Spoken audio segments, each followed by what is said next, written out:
في قلبي دوما يغمرني من فيض ضياء آيات المولى. بسم اللہ الرحمن الرحیم.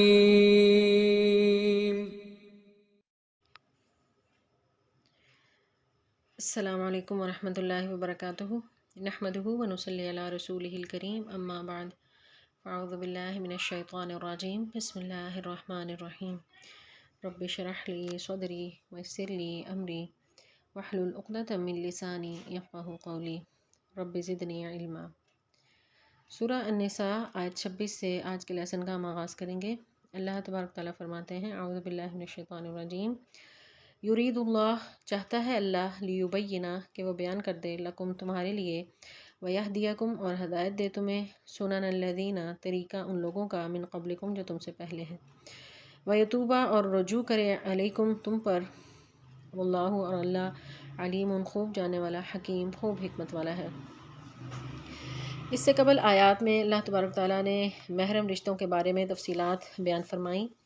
اور نکاح کے متعلق ہدایات دیں کہ نکاح جو ہے وہ اگر برائی میں پڑنے کا اندیشہ ہو تو نکاح کر لے، اور اگر اس کے لیے آزاد پاک دامن عورت نہ میسر ہو تو لونڈی سے ہی نکاح کر لے، لیکن بے حیائی کا ارتکاب نہ کریں.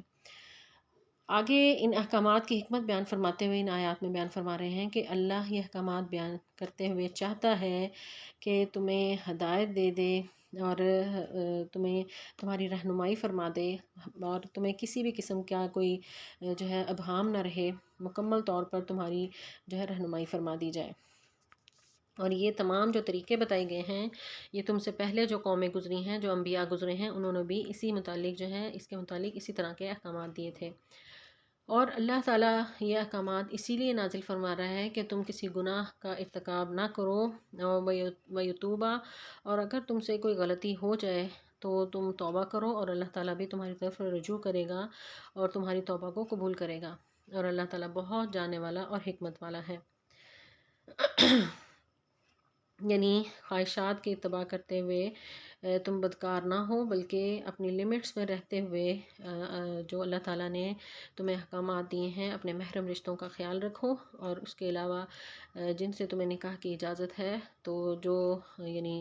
تم سے ہو سکے پورے حقوق ادا کرتے ہوئے ان سے نکاح کر لو. مزید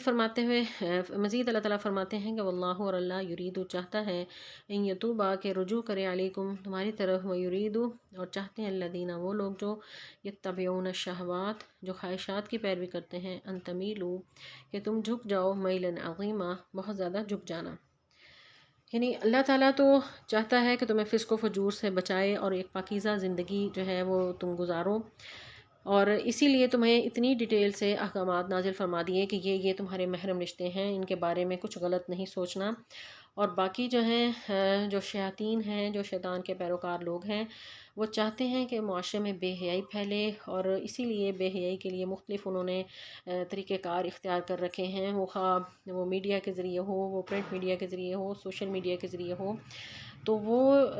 نوجوانوں کا اور اہل ایمان کا جو ہے ایمان خراب کرنے کے لیے مختلف طریقے وہ اختیار کرتے ہیں. اور یہی اللہ تعالیٰ فرماتے ہیں کہ وَيُرِيدُ الَّذِينَ يَتَّبِعُونَ الشَّهَوَاتِ، جو اپنے خواہشات کی پیروی کرتے ہیں، انہیں پرواہ نہیں ہے کہ اللہ تبارک تعالیٰ کے احکامات کیا ہیں، کیا پاکیزگی اختیار کرنے کے لیے کیا کیا اقدامات کیے جائیں. اور حتیٰ کہ محرم رشتوں کا بھی جو ہے حرمت بعض اوقات یعنی شیاطین کے پیچھے لگتے ہوئے لوگ پامال کر دیتے ہیں. تو یہ شیطان کے ہتھ کنڈے ہیں. تو تمہیں پاکیزگی اختیار کرتے ہوئے جو ہے اپنے آپ کو بچانا چاہیے شیطان کے ہتھ کنڈوں سے، اور اللہ تعالیٰ نے جو احکامات نازل کیے ہیں ان کے مطابق اپنی عفت و عصمت کی حفاظت کرنی چاہیے. اور جو شیاطین کی پیروی کرنے والے لوگ ہیں وہ خواہشات کے پیچھے چلتے ہیں، اور وہ چاہتے ہیں کہ ہم تو برباد ہوئے ہیں تو تمہیں بھی برباد کر دیں. یرید اللہ، اللہ چاہتا ہے، ان یخفف، کہ ہلکا کر دے، عنکم، تم سے، بوجھ، وخلق، اور پیدا کیا گیا ہے، الانسان، انسان، ضعیفہ، کمزور. یعنی اللہ تعالیٰ کو انسان کی کمزوری کا خوب علم ہے کہ وہ عورتوں کے معاملے میں کتنا وہ کمزور ہے، اسی لیے احکام شریعت میں اس کی سہولت کا خیال رکھا گیا ہے، اور دین میں کوئی سختی نہیں کی گئی کہ یعنی اگر تمہیں کوئی آزاد پاک دامن مومنہ نہیں مل رہی تو کسی یعنی کم تر یعنی لونڈی سے ہی کوئی نکاح کر لو، لیکن بے حیائی کا ارتکاب نہیں کرنا۔ تو یہاں پر عفت و عصمت کی حفاظت کی متعلق رہنمائی دینے کے بعد اللہ تبارک تعالیٰ آگے مال کی پاکیزگی کی ہدایات دے رہے ہیں کہ یا ایھا الذین آمنو، اے ایمان والو، لا تأکلوا، نہ تم سب کھاؤ، اموالکم، اپنے مال، بینکم، آپس میں، بالباطل، باطل طریقے سے،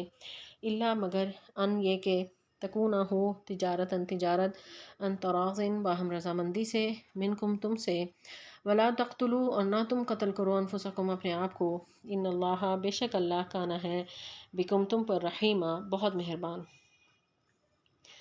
تو مالوں کی پاکیزگی اس طرح اختیار کی جا سکتی ہے کہ اس میں جتنے بھی ناجائز طریقے ہیں وہ سب کے سب باطل ہیں، ان کو اختیار نہ کیا جائے، یعنی کسی کا مال ہیلہ سازی کے ذریعے،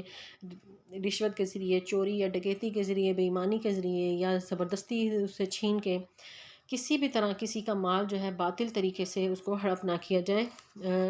سوائے اس کے کہ جو تجارت کے ذریعے آپس میں لین دین کی جاتی ہے، یعنی باہم رضامندی کے ساتھ تجارت میں یہی ہوتا ہے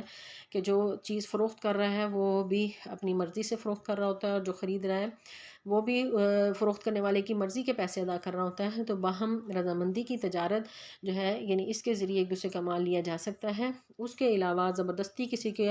مال ہڑپ کر دینا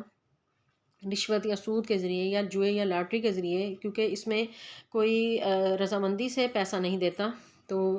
پیسہ جو ہے یعنی باہم لین دین وہ رضامندی سے ہونا چاہیے۔ رسول اللہ صلی اللہ علیہ وسلم نے بھی فرمایا کہ خرید و فروخت کرنے والوں میں سے ہر ایک کو بیع کے وقت جو ہے اختیار حاصل ہے، جب تک وہ آپس سے جدا نہ ہو، سوائے اس تجارت کے جس میں اللہ تعالیٰ نے اختیار رکھا ہے۔ تو خرید و فروخت میں آپس کی رضامندی بہت ضروری ہے۔ تو یہی اللہ تعالیٰ نے اس آیت میں بتائی کہ الا ان تکون تجارۃ عن تراض منکم، یعنی آپس کی رضامندی ضرور ہو۔ مال کی حرمت کے بعد انسانی جان کی حرمت کی بھی، کہ اس کو قتل نہ کیا جائے بلا وجہ، ولا تقتلوا انفسکم، آپس میں ایک دوسرے کو قتل نہ کرو۔ تو ایک بہتر سوسائٹی کے لیے ضروری ہے کہ آپس میں ایک دوسرے کے مال کا بھی لحاظ کیا جائے اور ایک دوسرے کی جان کا بھی لحاظ کیا جائے۔ تو معاشرے میں امن اور سکون قائم کرنے کے لیے اگر یہ دو اقدامات کر لیے جائیں، اور یہ تیسرا جو اس سے پہلے اللہ تبارک تعالیٰ نے جس کے بارے میں رہنمائی کی کہ عفت و عصمت کی حفاظت کی جائے، دوسرا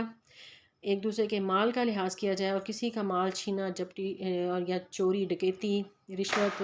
حرام خوری کے ذریعے نہ لیا جائے، اور تیسرا یہ کہ کسی کی بھی جان جو ہے وہ نہ لی جائے، کسی پر زیادتی نہ کی جائے، تو معاشرہ ایک پرامن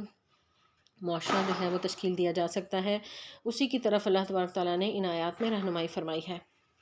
وَمَن يَفْعَلْ ذَلِكَ، اللہ تبارک تعالیٰ فرماتے ہیں کہ جو بھی ایسا کرے گا، عدواناً، زیادتی کرتے ہوئے، وظلماً، یا ظلم کرتے ہوئے، فسوف نصلیہ، تو ان قریب ہم اس کو داخل کر دیں گے، ناراً، آگ میں، وکان ذالک، اور یہ ہے علی اللہ، اللہ پر، یسیرا، بہت آسان۔ تو جو بھی اس طرح کا کوئی زیادتی کرے گا یا کسی پر ظلم کرے گا، کسی کے ساتھ جو ہے یعنی کسی کا مال ہڑپ کرے گا یا کسی کی جان لے گا یا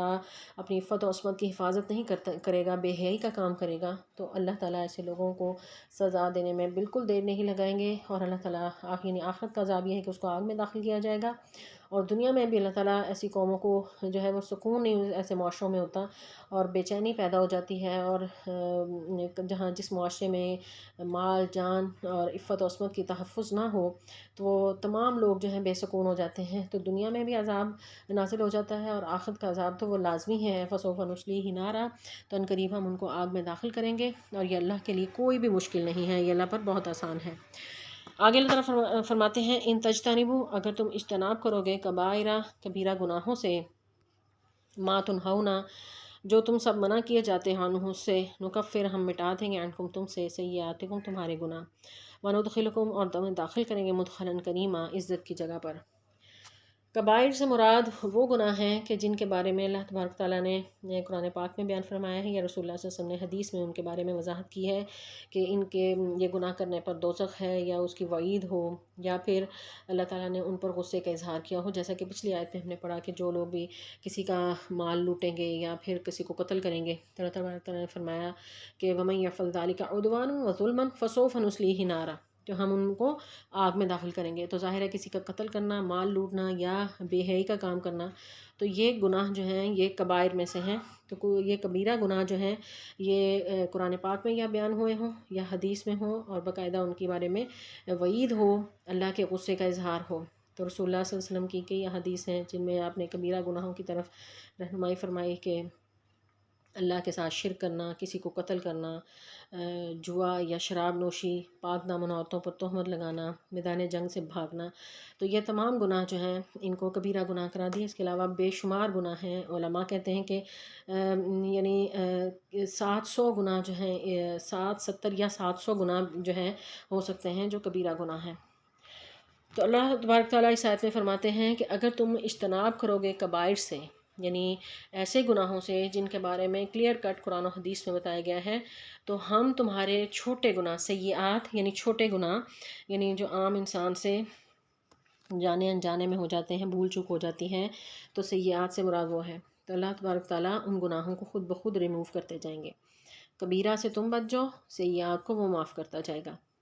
تو اگر انسان کبیرہ گناہوں کو ہی ہلکا سمجھتے ہوئے کرتا رہے کہ بعد میں توبہ استغفار کر لے گا،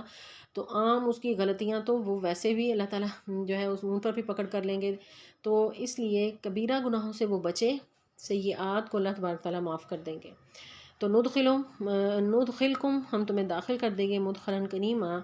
کریما یعنی عزت کی جگہ پر، یعنی جنت میں ہم داخل کر دیں گے۔ آگے اللہ تبارک تعالیٰ فرماتے ہیں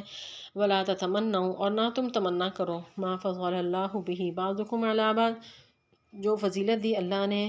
بھی اس کی، بعضکم علی بعض، بعض کو بعض پر، للرجال نصیب مما اکتسبوا، مردوں کے لیے حصہ، مما اکتسبوا جو انہوں نے کمایا، وللنساء اور عورتوں کے لیے نصیب حصہ ہے، مما اکتسبنا جو انہوں نے کمایا، واسألوا اور مانگتے رہو اللہ سے، من فضلہ اس کے فضل، ان اللہ بے شک اللہ کانا ہے، بکل شیء ہر چیز کو، علیما خوب جاننے والا۔ اس آیت کریمہ میں اللہ تبارک و تعالیٰ بیان فرما رہے ہیں کہ جو اللہ تبارک، یعنی بعض نعمتیں ایسی ہوتی ہیں کہ انسان محنت سے وہ حاصل کرتا ہے، اور بعض نعمتیں ایسی ہوتی ہیں کہ اللہ تعالیٰ کی وہ عطا ہوتی ہیں۔ تو ایسی نعمتیں جو اللہ کی عطا ہیں، جیسے کسی کا مرد ہونا، یا کسی کا بہت خوبصورت ہونا، یا کسی کا بہت ذہین ہونا، تو اس میں کسی شخص کی ذاتی کوئی کمال نہیں، یہ اللہ کی عطا ہے۔ تو ایسی عطا جو اللہ کی ہو، خاص طور پہ جو اللہ کا فضل ہو، جو اللہ کی فضیلت ہو، تو اس پر انسان کو حسد کا شکار نہیں ہونا چاہیے، یا اس پر جو ہے وہ حسرت کرتے ہوئے اور یہ کہنا کہ اس سے کیوں ملا، مجھے کیوں نہیں، تو ایسے الفاظ ادا کرنا یہ جو ہے اچھی بات نہیں ہے۔ کہ اللہ تبارک تعالیٰ منع فرما رہے ہیں اس آیت میں کہ نہ تم تمنا کرو ان چیزوں کی جو اللہ نے تم میں سے بعض کو بعض پر فضیلت دی ہے۔ اللہ تبارک تعالیٰ نے کسی بھی انسان کو بیکار نہیں پیدا کیا،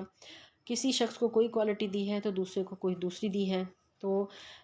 دوسروں کو دیکھ کے اسی پر حسرت کرتے رہنا یہ اچھی بات نہیں ہے۔ اللہ تبارک تعالیٰ فرماتے ہیں کہ للرجال نصیب مما اکتسبوا، کہ مردوں نے جو کمایا وہ ان کے لیے حصہ ہے، اور عورتوں کے لیے حصہ ہے جو انہوں نے کمایا۔ اب کمانے میں ان کا مال بھی ہو سکتا ہے، کمانے میں ان کے اعمال بھی ہو سکتے ہیں، تو جس نے جو جتنا کیا اس کو اس کے حساب سے ہی اس کا جو ہے محاسبہ ہوگا۔ اس میں یہ کسی مرد کو مرد ہونے کی وجہ سے کوئی بینیفٹ نہیں ہوگا، یا عورت کو عورت ہونے کی وجہ سے کوئی نقصان نہیں ہوگا۔ اللہ تبارک تعالیٰ نے اعمال کے اعتبار سے کہ مردوں کو عورتوں پر فضیلت نہیں دی،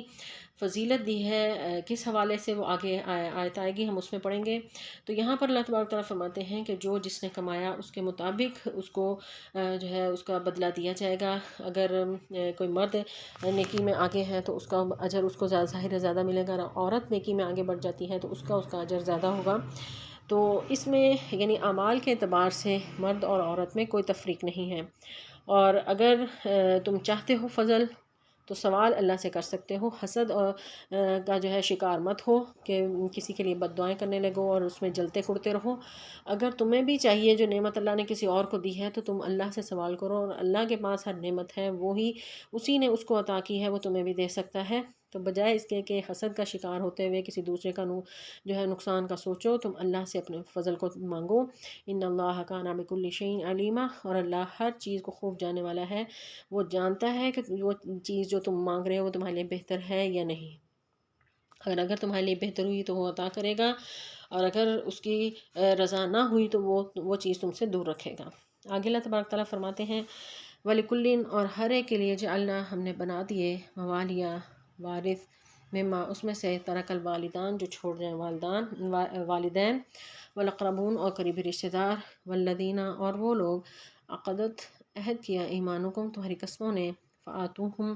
تو تم انہیں بھی دو نصیبہم ان کا حصہ ان اللہ بے شک اللہ تعالیٰ کانا ہے علی کل شیء ہر چیز پر شہیدہ گواہ۔ اس آیت کریمہ میں اللہ تبارک تعالیٰ پھر بیان فرما رہے ہیں کہ جو پہلے ہم نے آیت نمبر 11 اور 12 میں بھی پڑھا کہ وراثت میں حصے جو ہیں وہ ہیں اور ان کو باقاعدہ تقسیم کیا جانا چاہیے، اللہ تعالیٰ نے حصے مقرر کیے ہیں، اور وہاں تفصیلات ہم نے پڑھی کہ کس کو کتنا حصہ ملے گا اولاد اور والدین کے حوالے سے یا میاں بیوی کے حوالے سے۔ یہاں پھر اللہ تبارک تعالیٰ بیان فرما رہے ہیں کہ جو ترکہ چھوڑ جائیں والدین یا قریبی رشتہ دار تو اس کے وارث ہم نے لازمی رکھے ہیں، تو وراثت ظاہر ہے وہ تقسیم ہوگی۔ اور اس کے علاوہ بعض لوگوں سے تم نے عہد کیا ہوتا ہے، یعنی پختہ قسموں سے کہ ہم تمہیں مال کا فلاں حصہ دیں گے یا کسی بھی طرح، تو ظاہر ہے ایسے لوگوں کے لیے بھی شریعت نے باقاعدہ ایک لمٹ رکھی، یہ نہیں کہ کوئی کسی پہ پیار آیا اور ساری جائیداد اس کو دے دے، تو 1/3 سے زیادہ کسی کے لیے وصیت نہیں کر سکتا، تو وہ اس کو دے دے گا، اور جو اس نے یعنی اگر قسم کھائی ہے اس کو دینے کا عہد کیا ہے تو ان کو بھی ان کا حصہ دیا جائے، اور اللہ ہر چیز پر خوب گواہ ہے، تو وارث کو محروم نہ کیا جائے، اور اگر کسی اور کے ساتھ کوئی یعنی دینا چاہتا ہے تو اس کو بھی دے دیا جائے۔